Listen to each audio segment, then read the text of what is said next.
모두가 공통적으로 이야기하는 것이 있습니다. 중요한 것은 단순히 식사 횟수가 아니라 그때그때 잘 챙겨 먹는 습관이라는 거예요.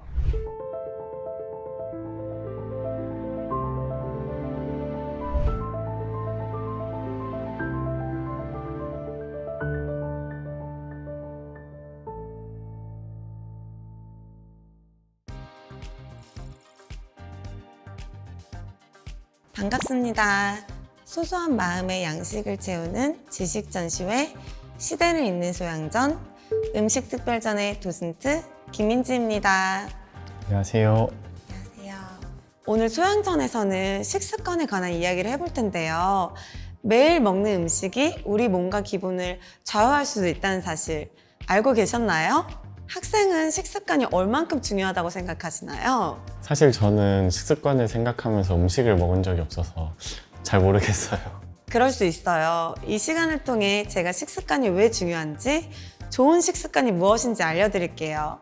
식습관이란 우리가 매일 규칙적으로 어떻게 먹고 어떤 음식을 선택하는지를 뜻하는데요. 단순히 무엇을 먹느냐뿐만 아니라 언제, 어떻게, 얼마나 먹느냐까지 포함되어 있는 개념이죠. 쉽게 말하자면 음식과 나의 관계 설정법이라고 할 수 있어요. 식습관의 개념이 생각보다 더 많은 걸 포함하고 있었군요. 좋은 식습관을 가지려면 어떻게 식사를 해야 하나요? 맞아요. 식습관은 우리의 신체 건강과 정신 건강, 더 나아가 삶의 전반적인 질에도 깊은 영향을 미치는 매우 중요한 요소인데요. 좋은 식습관을 위한 길, 지금부터 차근차근 하나씩 같이 살펴보겠습니다. 여기 그림을 보고 설명을 드릴게요. 이 그림에는 어떤 의미가 있을까요? 아침, 점심, 저녁? 식사 시간을 나타내는 것 같아요. 맞습니다. 흔히 삼시세끼라고 하죠. 현대인들의 생활은 하루 3번의 식사를 중심으로 설계되어 있어요.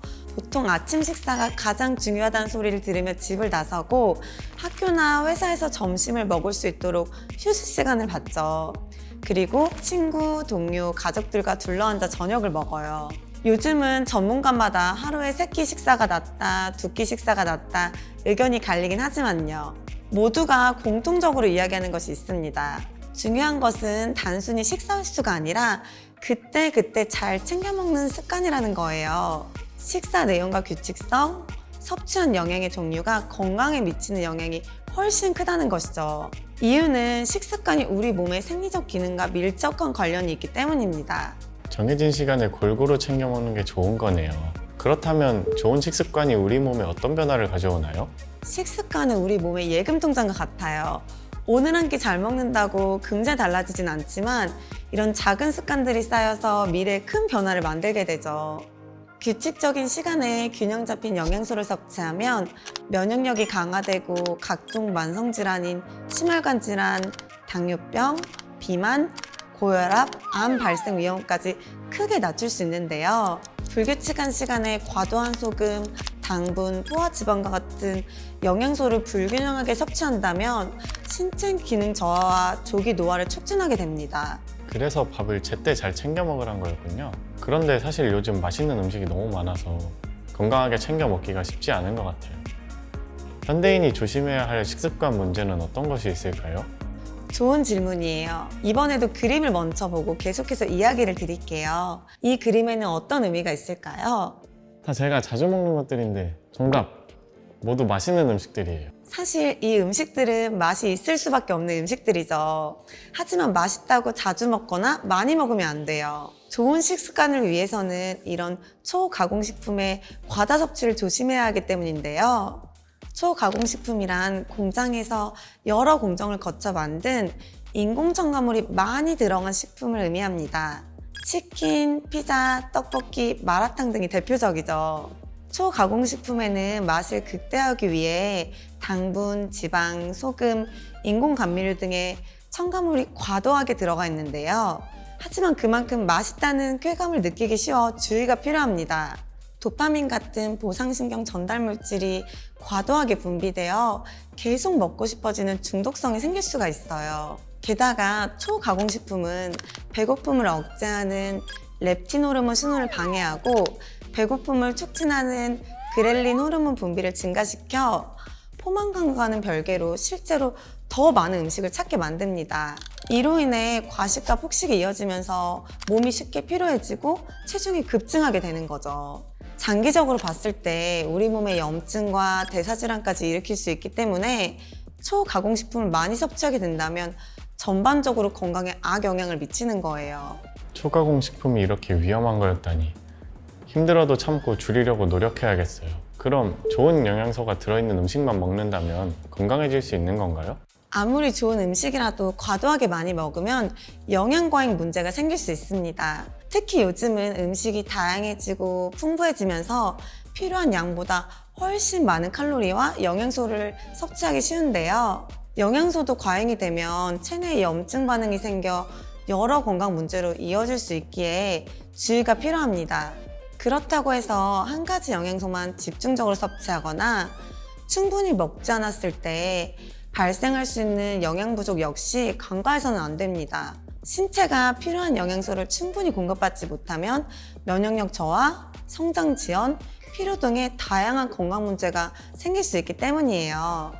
영양 부족과 영양 과잉은 서로 반대되는 것처럼 보이지만 공통으로 우리 몸을 건강하지 않게 만든다는 사실을 꼭 기억해야 합니다. 중요한 건 많이 먹는 것이나 적게 먹는 것이 아니라 적절히 골고루 먹는 것입니다. 건강한 음식만 먹는다고 좋은 게 아니었네요. 스스로 건강하게 먹고 있는지 확인해 볼 수도 있나요? 식습관 자가 진단 테스트를 통해 가능한데요. 다음 그림을 보고 함께 이어서 설명드릴게요. 여기 있는 20가지 문항을 통해 자신의 식습관을 점수화해서 평가해 볼 수 있는데요. 1번부터 14번 항목까지 해당하는 경우 5점, 가끔이면 3점, 해당하지 않는 경우 1점, 그리고 15번에서 20번 항목까지 해당하는 경우 1점, 가끔이면 3점, 해당하지 않는 경우 5점으로 측정해서 계산하면 됩니다. 합산 점수가 80에서 100점이면 지금까지의 식습관이 양호하다고 할 수 있고요. 60에서 79점이라면 지금까지의 식습관에는 큰 문제는 없으나 좋지 않은 식습관은 존재하므로 개선의 노력이 필요합니다. 0점에서 59점이라면 지금까지의 식습관 문제가 있다는 의미이기 때문에 식생활 전문가와 상담이 필요할 수도 있어요. 전 오늘부터 100점 만점을 목표로 더 신경 써야겠네요. 그런데 건강하게 먹으려면 어떤 식단을 먹어야 하나요? 요즘 저속노화라는 식단이 큰 관심을 받고 있잖아요. 저속노화란 노화 속도를 늦추기 위해 식습관을 조절하는 방법을 말하는데요. 한마디로 우리 몸의 시계를 천천히 돌리는 식단이에요. 이 식단이 건강하게 오래 사는데 도움을 줄 수 있는 것으로 알려져서 많은 분들이 추천하고 있어요.